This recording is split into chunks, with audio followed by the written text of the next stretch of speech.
मैं एक दिन नवधा भक्ति पढ़ रहा था। उसमें भगवान श्री राम माता शबरी को बता रहे थे कि मैं किनके हृदय में बसता हूँ, किनके सन्निकट रहता हूँ।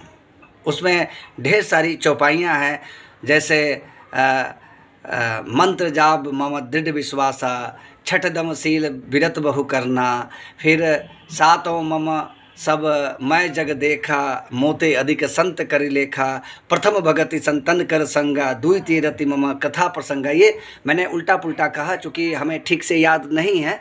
इसका अभिप्राय सिर्फ ये है कि ईश्वर ने ये निश्चित किया है भक्त के प्रति कि मैं किनके हृदय में बसता हूँ या मैं किनको मिलता हूँ।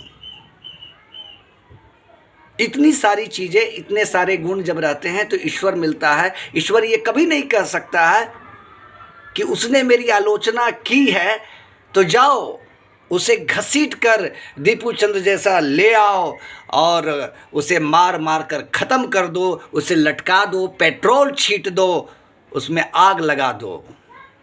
वो कभी नहीं कह सकता है कि तुम लिंग परीक्षण करके पहलगाम जैसी घटना को अंजाम दो।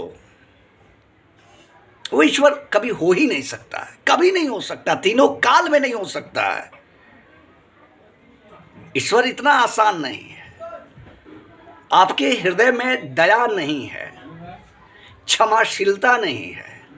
ईश्वर इतना अभिमानी कैसे हो सकता है, जिसका समुद्र जैसा विशाल हृदय हो, जिसने पूरे जगत का निर्माण किया हो, और उसकी आलोचना से दिन रात आलोचना होती है। वो इतना क्षुब्ध हो बैठेगा एक आम आदमी की तरह, जिससे कहेगा क्या दीपू चंद्र को बुलाओ, उसे घसीटो, उसको मारो, मैं खुश हो जाऊंगा, उसका लिंग परीक्षण करो, मेरी तरफ बुलाओ। ये कैसे ईश्वर हो सकता है?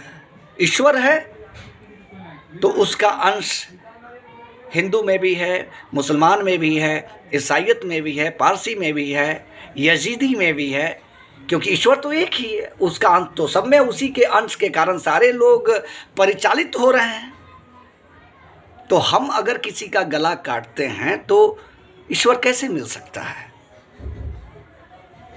ईश्वर इतना छोटा हो ही नहीं सकता। उसने तो सीधा कहा है कि मैं मूर्त में भी हूँ, मैं अमूर्त में भी हूँ। जो अमूर्त रूप से मेरा भजन ध्यान कर रहे हैं, यानी मेरे बारे में सोच रहे हैं, वो समझो कि मेरा ही कर रहे हैं। और जो मूर्त रूप में भी कर रहे हैं तो समझो कि मेरा ही कर रहे हैं। तो ईश्वर तो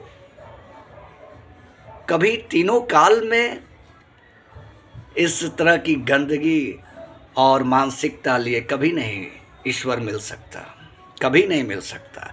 हमें सोचना होगा, हमें बदलना होगा।